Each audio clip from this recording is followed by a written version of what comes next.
Assalamualaikum warahmatullahi wabarakatuh. Shalom dan salam sejahtera untuk kita semua. Saya Fiksi Haji dari Musero Kelas Program AI Mastery Orbit Future Academy MBKM Angkatan keempat akan menjelaskan tentang tugas praktik saya mengenai Decision Tree Classification.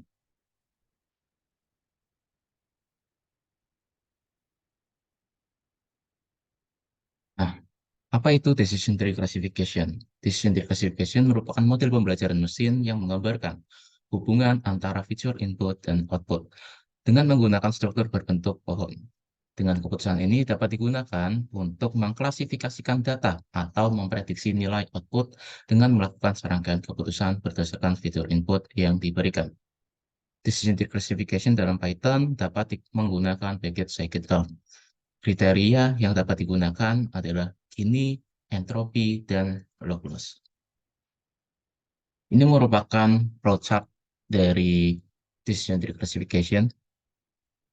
Kita mulai dengan start, kemudian data latih, mencari nilai unik untuk setiap atribut, kemudian menentukan kelas yang sesuai untuk setiap nilai unik tersebut, kemudian menemukan jumlah total nilai di setiap atribut dengan kelas unik, membuat atribut ke simpul akar yang memiliki nilai unik minimum yang termasuk dalam kelas unik, kemudian mencari kesamaan atribut yang tersisa. Ambil atribut berikutnya yang memiliki nilai untuk unik minimum yang termasuk dalam kelas unik.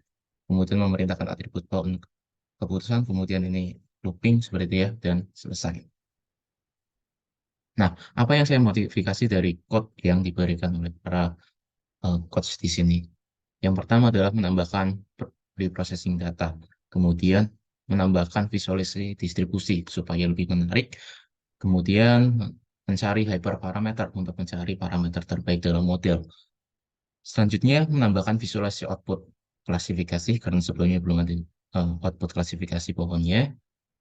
Kemudian yang terakhir, menentukan variabel yang berperan penting dalam klasifikasi. Oke, kita akan melakukan demonstrasi, kita akan pindah ke ini. Oke, nah ini sudah di Google Colab. Ini adalah package-package yang kita perlukan, kemudian kita mengimpor datanya. Tadi masih seperti ini. Kemudian kita ubah untuk variabelnya, kita beri nama. Lihat lagi, kemudian ini ringkasan datasetnya, di mana semuanya berbentuk objek, dan di sini terdapat 1728 entry. Dan kita melakukan preprocessing. Yang pertama kita lakukan duplikasi. Apa duplikasi itu penting? Karena kalau misalnya ada data yang terduplikasi, tentunya dapat mempengaruhi model. Ternyata tidak ada duplikasi yang terjadi, kemudian kita lihat apa sih isi dari setiap variabelnya. Ini berguna juga untuk mendeteksi adanya outlier. Ini adalah isi dari setiap variabel, kemudian kita cek missing value. Meskipun decision tree itu cukup robust terhadap missing value, tapi kita coba cek saja. Kemudian kita melakukan eksplorasi data dan juga visualisasi. Kita melihat distribusi di setiap variabelnya. Nah, kita di sini lihat ya. Nah, secara visualisasinya seperti ini. Untuk variabel buying, kemudian main, doors, persons, food, dan safety, itu kita lihat semuanya berdistribusi sama gitu ya. Terbagi sama rata gitu. Tapi ketika kita melihat distribusi variabel kelas, ini ada satu yang sangat tinggi, yakni uh, Yunak, saya nggak tahu cara bacanya seperti apa ya. Nah, ini tuh mewakili sekitar 70% dari total data yang kita miliki. Dan ini dapat mempengaruhi proses klasifikasi yang kita gunakan. Apalagi kita menggunakan decision tree di mana dia menggunakan pemodelan frekuensi. Kemudian kita bagi data set kita menjadi data uh, variabel independen dan variabel dependen seperti ini. Kemudian kita split menjadi train dan juga test, yaitu kita melakukan encoding dengan kategori encoder. Hasilnya seperti ini. Kemudian ini adalah dokumentasi dari Scikit Parameterization Declassifier. Kita ini kode dari yang diberikan ya, masih masih yang sama. Kita menggunakan gini misalkan. Kemudian dengan stepnya adalah 3, random stepnya 0. Kemudian kita melakukan prediksinya. Ini adalah skor akurasinya. Kita lihat skor pada data latihnya 0,8025 dan untuk data ujinya 0,8179.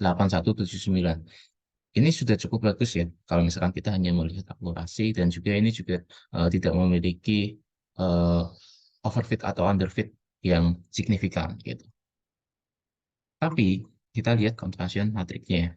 Lihat bahwa di sini ya itu jelek dan juga di sini jelek, ya kan? Ketika kita melihat classification reportnya, lihat bahwa precision untuk variabel good dan juga very good, ya, ini jelek gitu ya, ini jelek semua. Karena proporsi dari good dan juga very good ini tadi kan terlihat sangat kecil gitu ya dibandingkan yang lain gitu. Apalagi dibandingkan dengan punak yang tadi uh, sampai 70%. Kemudian kita ganti ini dengan kriterianya menjadi entropi. Variabel untuk parameter yang lain masih sama. Nah, ternyata ya hasil tidak terlalu beda jauh nih. Bahkan sama gitu ya. Bahkan sama. Kemudian kita lihat conventional matrixnya lagi-lagi masih sama, jelek ya untuk baris kedua dan baris keempat. Nah, kita lihat classification reportnya lagi-lagi jelek gitu ya. Lagi-lagi jelek. Untuk itu saya menggunakan hyperparameter di sini. Nah, parameter apa saja yang saya gunakan untuk hyperparameter? Yang pertama adalah criterion, di mana criterion saya menggunakan tiga, ada Gini, entropi, dan juga log loss. Kemudian splitternya ada dua nih, yakni base sama random. Kemudian max tipnya. Karena saya tidak ingin gambar pohonnya terlalu rumit, ya, dan juga itu bisa jadi meningkatkan overfitting, maka saya batasi hanya sampai 5 saja. Di sini 6 ya, 6 min 1 sama dengan 5. Oke, kita cari untuk CV-nya sama dengan 5. Nah, kemudian ketemulah untuk hyperparameter dengan performa terbaiknya, yakni dengan kondisi max tip sama dengan 5. Di mana yang lainnya variabel-variabel yang, parameter-parameter lainnya adalah parameter default gitu ya. Kemudian kita buat modelnya, kita cari prediksinya, kita lihat skornya. Oke, kita lihat skornya di sini pada data latih 0,85538. Kemudian untuk data ujinya 0,8902. Ini jaraknya cukup jauh ya, tapi eh, saya pikir ini belum terlalu overfitting. Dan kita lihat convention matrixnya, meskipun lagi-lagi masih jelek ya untuk ini baris kedua dan baris keempat, cuman kalau kita lihat baris pertama ini sudah dan baris ketiganya sudah lebih baik.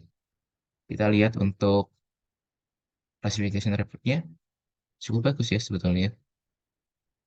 Menurut saya lebih baik daripada sebelumnya, meskipun ya ini jelek juga di sini posisi 0,69, kemudian di sini masih 0, 0, ya ini 0 semua, tapi setidaknya kurasinya lebih baik dan belum overfitting. Kemudian kita menggambarkan eh, plotnya seperti apa nih hasil klasifikasinya. Hasil klasifikasinya dapat terlihat seperti ini, ya masih belum terlalu rumit untuk keputusannya. Kemudian terakhir kita mencari variabel yang berarti. Nah, variabel yang berarti kita mencarinya seperti ini dan ditemukanlah ada beberapa variabel yang berarti. Sementara ini nol ya, tidak berarti sama sekali.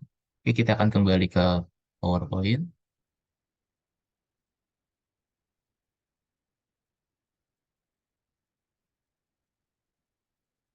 Oke, tadi telah didemonstrasikan modifikasinya, kemudian hasil modifikasinya seperti ini ya. Kita menambahkan ini di preprocessing ya. Kemudian ini di EDA dan visualisasi, ini pencarian hyperparameter, ini membuat gambarnya, dan juga ini mencari variabel yang berarti. Kemudian kesimpulan yang dapat kita ambil. Dalam proyek ini, data yang digunakan sudah bersih nih, dari data duplikasi, matching value, dan juga outlier. Data kami bagi menjadi variabel dependen dan variabel independen, di mana variabel independen terdiri dari being, main, tools, person, output, dan safety. Yang masing-masing memiliki proporsi distribusi yang sama. Sedangkan untuk variabel dependen kelas, ya, kategori IRNAP memiliki proporsi 70% dari keseluruhan data, dan ini dapat mempengaruhi model yang kita gunakan, apalagi model yang kita gunakan adalah model berbasis frekuensi gitu ya. Kemudian pembagian data latihan uji adalah 4:1. Ya, setelah melakukan hybrid parameter, diperoleh bahwa skor akurasi terbaik adalah 0,8902 dengan parameter model, max tipnya sama dengan 5, dan yang parameter yang lain adalah default. Conversion matrik dan laporan klasifikasi menghasilkan kinerja model yang cukup baik. Memang belum baik, tapi ini cukup baik. Kemudian variabel persen dan safety sangat penting dalam model di atas. Nah, sedangkan untuk variabel output dan juga DORS tidak berarti dalam klasifikasi.